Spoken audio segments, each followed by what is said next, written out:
Morning Conference, Jill Slater, 546. Workers should challenge the plans of business leaders. This is the basic role of trade unions. Workers should be developing their own future plans for industry via trade unions, as emphasised yesterday by the EC. What we're proposing is simply a structured way of doing this, while involving a wide cross-section of perspectives from our membership in the sector being looked at. It's important that this is representative and informed.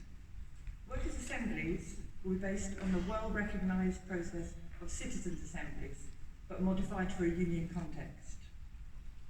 Because many of the issues we are facing are complex, a key part of workers' assemblies is bringing the expertise of workers and other specialists from outside to our union to present and to take questions from the participants.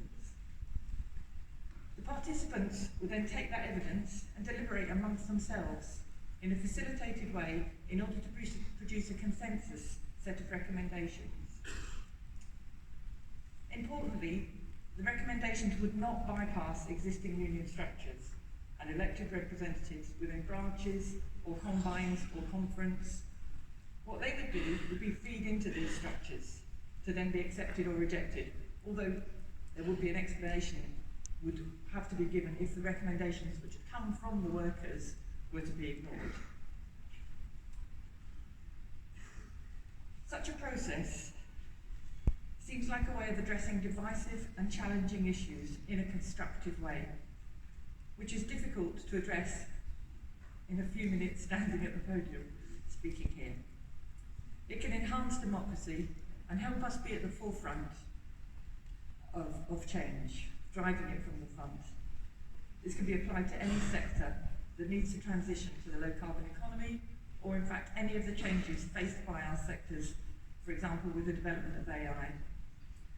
It's important that we, the trade unions, take control of the way the just transition is moving.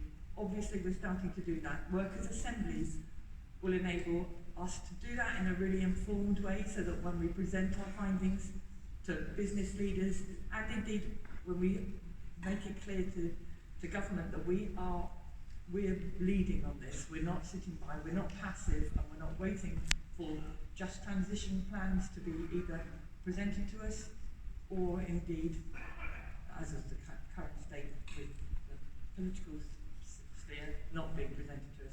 So that's workers' assemblies, and I ask you to support the motion.